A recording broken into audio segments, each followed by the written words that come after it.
It was the evening in which Mademoiselle Debienne and Poligny, the managers of the opera, were given a last gala performance to mark their retirement. Suddenly, the dressing room of La Sorelli, one of the principal dancers, was invaded by half a dozen young ladies of the ballet, who had come up from the stage after dancing polyact. They rushed in amid great confusion, some giving vent to forced and unnatural laughter, others to cries of terror.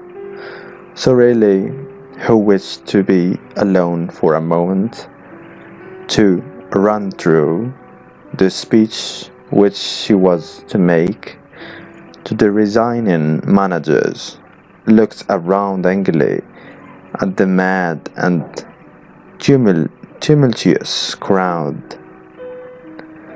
'Twas little James, the girl with the tip-titled nose, the forget-me-not eyes, the rose-red cheeks, and the lily-white neck and shoulders, who gave the explanation in a trembling voice.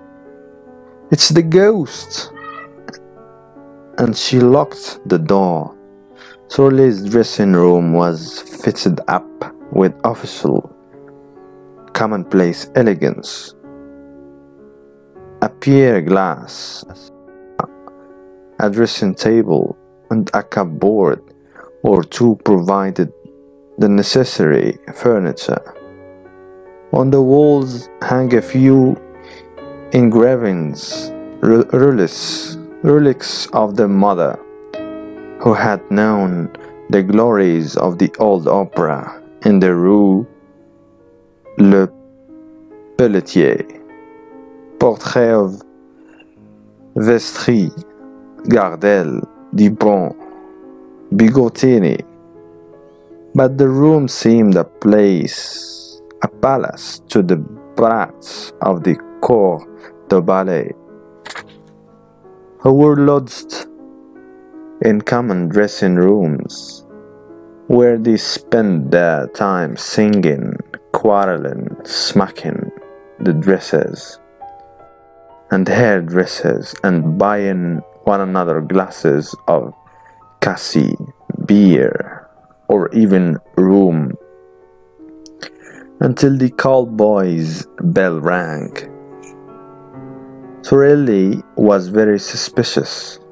She shuddered when she heard little James speak of the ghost, called her a silly little fool, and then, as she, the first to believe in ghosts in general, and the opera ghosts in particular, at once asked for details. "Have you seen him?" "As plainly as I see you now," said little James, whose legs were giving away beneath her, and she dropped with a moan into a chair. Upon little Gairy, the girl with eyes black as shoes, hair black as ink, a swarthy complexion, and a poor little skin stretched over poor little bones. Little Gairy added, "If that's the ghost, he's very ugly." "Oh, yes," cried the chorus of ballet girls, and they all began to talk together. The ghost had appeared to them in the shape of a gentleman in dress clothes, who had suddenly stood before them in the passage, without their knowing where he came from. He seemed to have come straight through the wall. "Pah!" said one of them, who had more or less kept her head. "You see the ghosts everywhere." And it was true.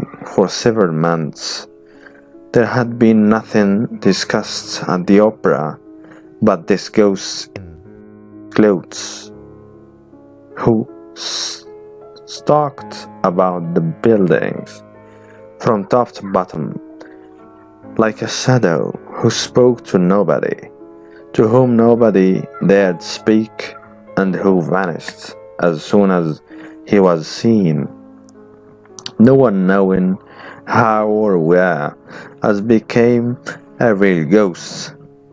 He made no noise in walking.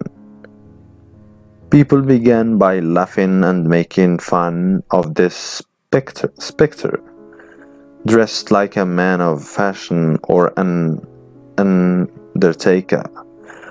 But the ghost legend soon swelled to enormous proportions among the corps de ballet.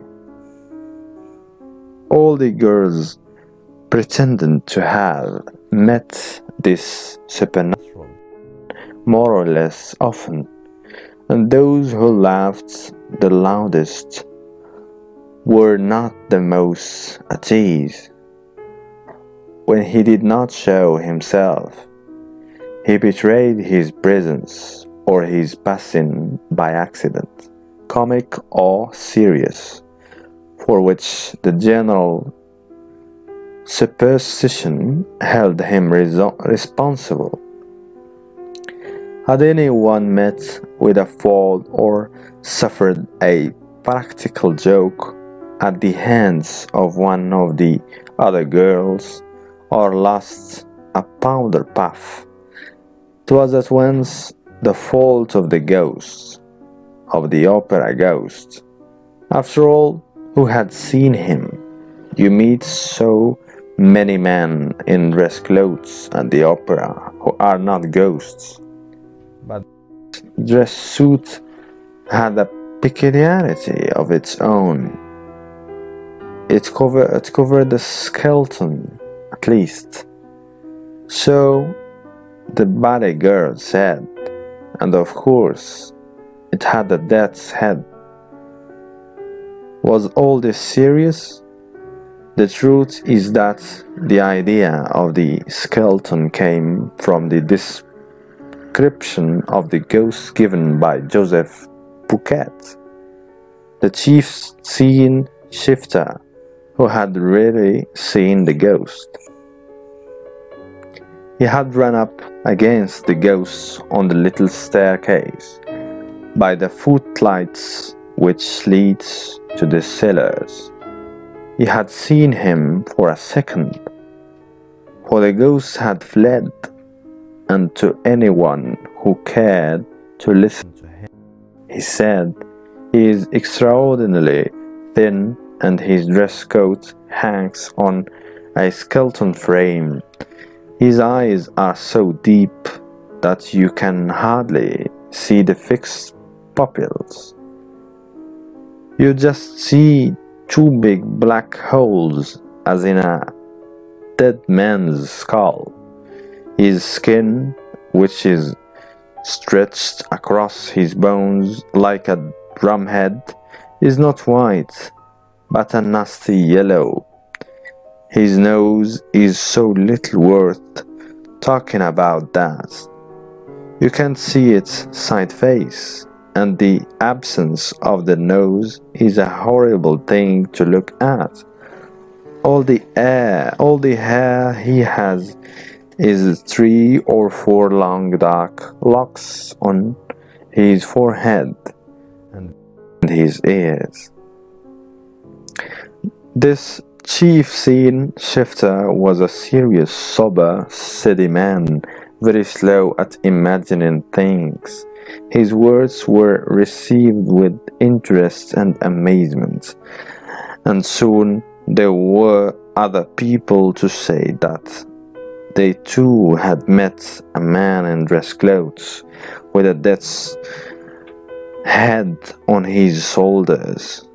Sensible men who had wind for the story began by saying that Joseph Bouquet had seen the victim of a joke play by one of his assistants, and then one after the other.